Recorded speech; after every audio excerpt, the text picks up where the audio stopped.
When the 2020 election was over and Joe Biden was president, I have to be honest, I didn't lose a lot of sleep. I thought, what can this doddering old fool with no energy do?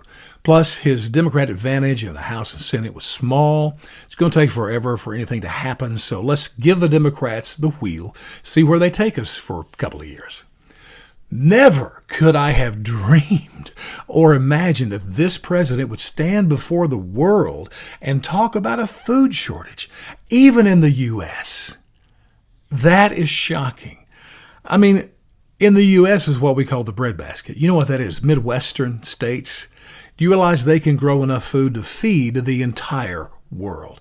This is an intolerable statement to me. It breaks my heart. And honestly, it makes me remember that wonderful phrase. Here we go. Warp speed. Donald Trump. Now listen, as much as anybody in America, I was glad to see Trump go. Sick of his tweets, the insults, the bragging and inflating everything, just the dumb things that he said. I never felt his character was befitting of the office. However, that warp speed thing was incredible. We were in the midst of that COVID pandemic. We were scared to death. And then he started messaging to us about getting a vaccine at warp speed to save lives. And it was done. Now listen, he did not invent that vaccine. He simply used his powers as president to strip away much of the bureaucracy of these agencies like the FDA that just makes everything so slow and ineffective.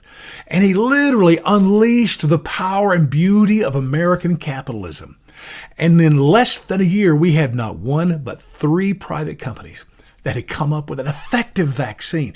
This was miraculous. This had never happened in the history of our world in dealing with any virus or disease.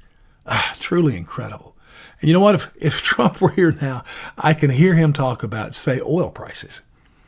Listen, he would go into warp speed messaging to American oil companies and drilling. Listen, the reason we have higher prices is because there's not enough supply.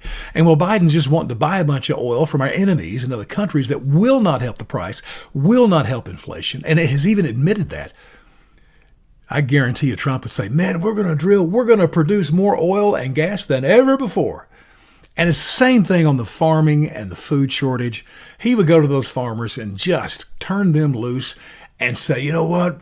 He would know the planting season. He would say, we're going to plant more seeds than ever in the history of the world. And he would know the harvest season. He would say, we're going to harvest more beans and corn and potatoes and wheat than ever in the history of the world.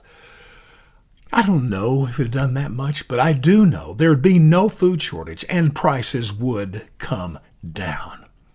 Elections matter, my friends.